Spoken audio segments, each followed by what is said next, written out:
వచ్చే వారికి నీ చూపే శాసనం.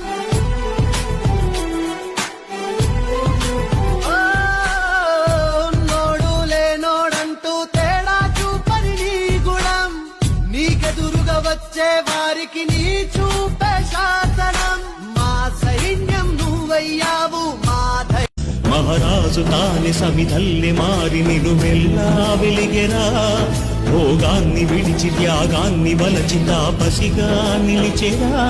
జనక్షేమమే తన సంకల్పముగా, తన ఊపిరి హోమజ్వాలలుగా స్వర్గాన్ని శాసించనుగా, అమృతం